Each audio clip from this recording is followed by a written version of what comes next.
Hi, and welcome to Lessons in OER Creation from an OER editorial team. The editorial team being us, your three presenters. My name is Emily Carlisle-Johnston, and I'm joined today by my colleagues Liz Hill and Kristi Thompson. The three of us are research and scholarly communications librarians at Western University in Canada, where I specialize in open education and open publishing, Liz specializes in data, and Kristi in research data management. Together, we are the three-woman English editorial team for research data management in the Canadian context. The first textbook on the subject suited to address Canadian regulations, infrastructure, and practices, and definitely the first open textbook of its kind. Incidentally, it's also each of our first times leading a project of exactly this nature, though we did have some previous and related experience to draw from, which Liz will speak to shortly. Now, in undertaking our current project, we've certainly applied our collective knowledge and experience from these past projects, but have also met unexpected challenges from which we've learned and gained new insights. All of these lessons, experiences, challenges, and insights are what we aim to share with you today. It's our hope that if you're like us and wanting or soon planning to run full steam ahead into an OER publishing project, that what we've learned along the way will help prepare you for what to expect. So with that in mind, for the next 20 minutes or so, we're going to discuss the project's background and how the heck it got started, followed by some of the defining keys and obstacles that we've experienced over the last year in working on this project. We'll then summarize and share with you the lessons we've applied from our previous experience, those lessons that I mentioned we're still learning and navigating, and we'll conclude, of course, with a live Q&A. So without further ado, I'll turn it over to Liz to discuss the project's origins. Thanks, Emily. I'm going to share three elements important to helping you build an understanding about the topic of this OER. That is research data management, Canada's data community and how they got together to write a textbook on RDM, and why we decided that this text needed to be written now. So let's get started. Research data management, broadly known as RDM, is a general term for the organization and maintenance of data throughout the research process. It includes things like setting up plans and processes before starting data collection, keeping track of, documenting, and backing up data during the research project, archiving and preserving data after a research project finishes. This may not sound like something you need a textbook on, but data can be complex, comes in very many different varieties, and when you consider the wide range of scientific methodologies, technologies, and all of the different things you can collect data on, managing data can get pretty complex, and doing it properly is a vital part of doing good research that can be replicated by other researchers. Sharing data, which needs to be clean, easy to understand, and well documented, is becoming a scientific standard. Canada, like many countries, has developed a policy on data management, including requirements for data management plans, data sharing, and data archiving that will apply to grant-funded research. The need to do research data management properly in order to get funding is making researchers pay attention. This Canadian policy was released in March of 2021, and the need to educate on RDM suddenly became urgent.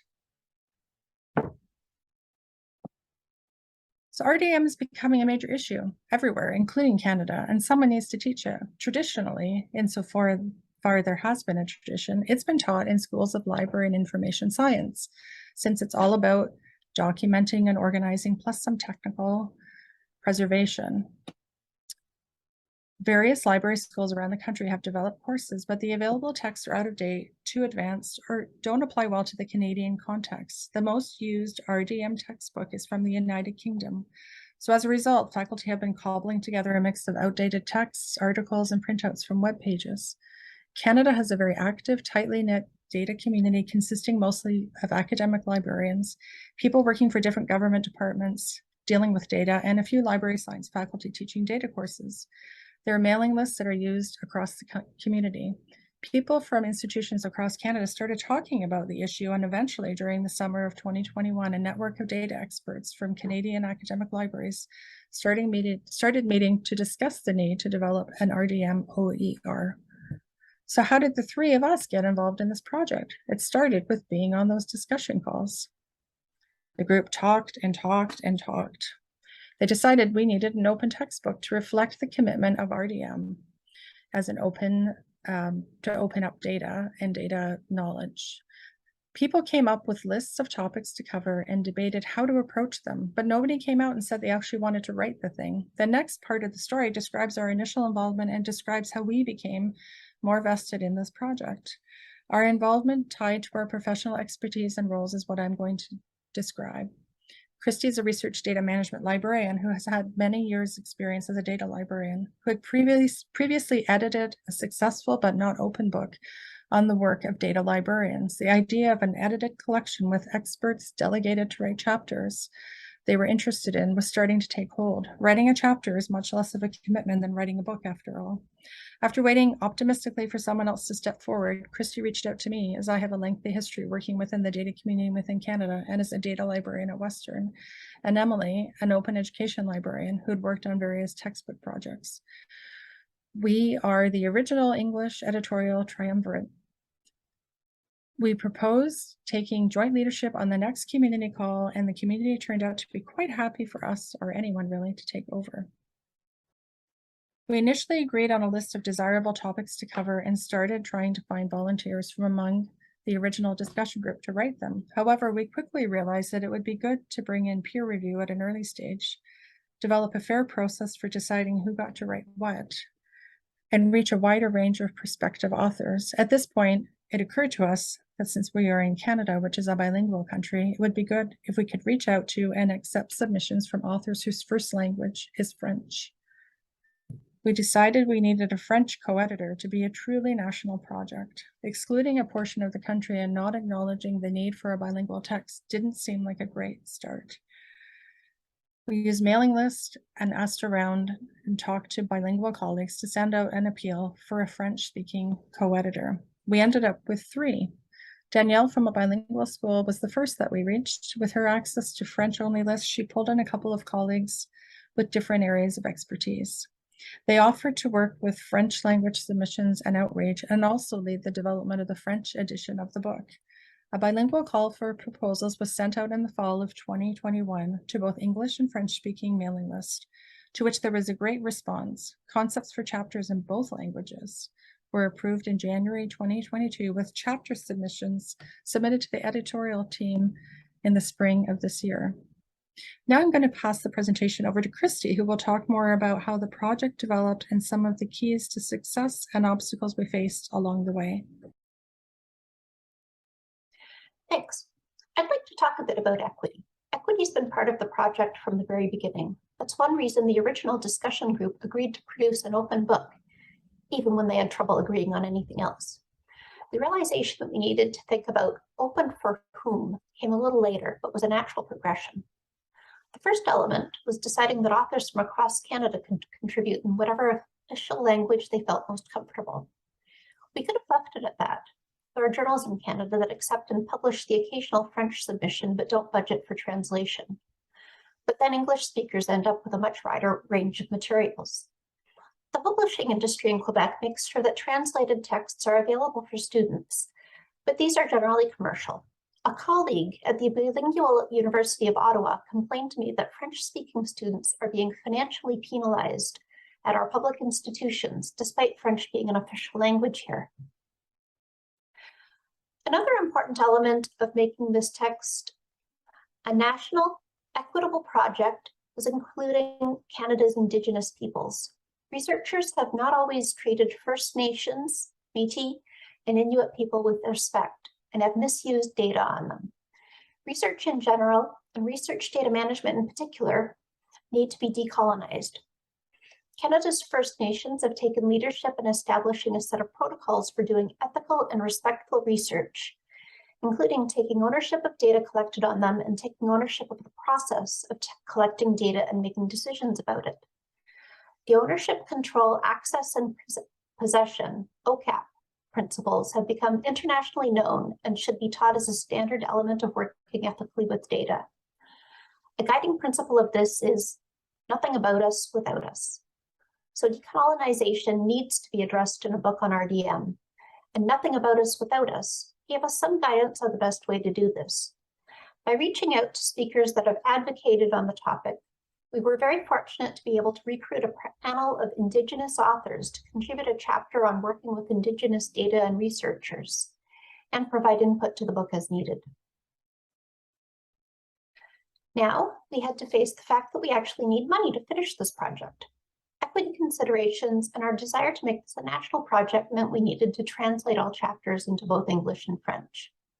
And really, on a practical level, we did not want to end up with a textbook that was largely in English, but had important chapters written in French, meaning it would only be really useful to students who are fluently bilingual. The original discussion group had assumed that everything could be done for free. Hosting is free, we aren't paying authors, editors, or reviewers. Presumably, we could have done our own copy editing. But once we recognized the need for translation, we knew we needed to involve professionals and pay them. We found that translation would run to about $70 a page, plus $5,000 each for copy editing the English and French editions. At that point, we were estimating 320 pages needing translation, which adds up to $22,400, or $25,760 with tax, which it took an embarrassing long time for us to realize, plus an additional estimated $12,650 for copy editing. This meant we needed to do major fundraising, which turned out to be more time-consuming than I ever could have imagined. Emily initially took the lead in applying for an OER-specific grant, which could have covered the whole cost if we'd received it, which we did not. We next started searching for any and every pot of money we could conceivably apply for, and putting lots of time into gathering testimonials, filling out grant application forms, and talking to organizations we thought might be willing to give us money. One of these organizations did offer us a large lump sum, others ignored us, and we were successful in getting some small grants. Incidentally, we had to work with our university's research office to apply for some of these, which caused delays as their system wasn't set up to let librarians apply for academic funding. Fortunately, they were very supportive and have been doing everything for us by hand while trying to fix the system. Perhaps the low light for me was filling out a bizarrely complicated 45-page application form for a large academic grant, which we still aren't entirely sure whether we're eligible for. I actually had nightmares after that in which complex web forms figured prominently. We also reconvened the original discussion group that came up with the OER in the first place and asked them to please go out and find us money. And they brought us back some small grants. Currently, we've raised $21,920 out of an estimated total needed of $38,410 for translation and copy editing, depending on the final page count. That original discussion group and our ties to Canada's RDM community have been invaluable in multiple ways. Emily warned us that previous OER projects we worked on have had trouble getting peer reviewers, and we were very concerned. It turned out not to be a problem. We reached out to Canada's data community, and Canada's data community responded with enthusiasm. That community also helped with funding. Some of them got local grants to add to the pot. These data enthusiasts also vocally called out and appealed to organizations which they felt should be supporting us. After some scathing comments were posted on a certain mailing list, one group that had originally said that they, quote, didn't have a budget line for a project like that, abruptly reversed its decision and offered us support. So our networks were very useful, but we also needed to remember to go beyond them. Remember that original community discussion all happened in English, and we needed to make a deliberate effort to pull in people from Canada's French community. We also needed to reach beyond the groups we were familiar with to recruit our authors for the chapter looking at Indigenous data sovereignty. It's been a balancing act, keeping the initial enthusiasm of the original group going, making sure they continue to feel involved. Also reaching out to the broader Canadian RDM community for the expertise we needed, building national buy-in and ownership among the people who will eventually be using the OER. And finally, remembering to go beyond these communities we are comfortable with, because they don't have all the answers. Now I'm going to pass the torch to Emily to tell you about some of the lessons that can be drawn from our OER editorial adventure. Thanks, Kristi. So having now shared the full context and narrative of our project, I'd like to summarize some key takeaways for any of you that are thinking about embarking on an OER publishing project of your own. I'll start my key takeaways with the lessons learned from previous experience that we've applied to this one with varying degrees of success, which include identifying a strong need, sharing essential information upfront, and loosely mapping the editorial workflow from the beginning.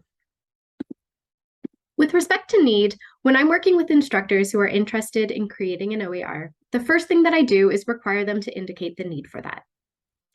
By that I mean, are we sure that something like this doesn't exist already? As we've shared, a creation project is a lot of work, so you want to know first that a similar open resource doesn't exist already that you can either adopt, as in use as is, or use but with some adaptations to it first. To assess the need, I often recommend doing a thorough search in OER repositories or reaching out to colleagues teaching similar courses or subject areas. Going one step further, we of course also recommend assessing institutional and community need and buy-in, especially if it's a project large in scope or dependent on additional human resources to complete. As we learned in our project, doing so can help you learn upfront whether there are additional courses where your resource might be used and which might help shape some of the content, or whether there are additional collaborators and expertise that you can lean on and benefit from. The second lesson learned during previous projects and applied here is to share all important information with all necessary parties or collaborators upfront and as early as possible. Now, this could be practical information like deadlines, author templates, and chapter formatting expectations, which I say because I have been on a project where the editors forgot to share the citation style until all of the drafts were already submitted, which resulted in a lot of back and forth and editing later on in the project. But this could also be educational information like that related to copyright and licensing or instructional design tips, such as examples of learning activities authors might include in their chapters. In our case specifically, authors wanted us to share features of the platform where the project would be published so that they could be mindful of the possibilities that the platform affords when drafting their content. And then finally, for this section, we have mapping the editorial workflow. Now, Kristi likes to remind us that no battle plan survives first contact with the enemy, or in other words, that we can plan all we want, but our plan will have to be adjusted anyways, which is absolutely true.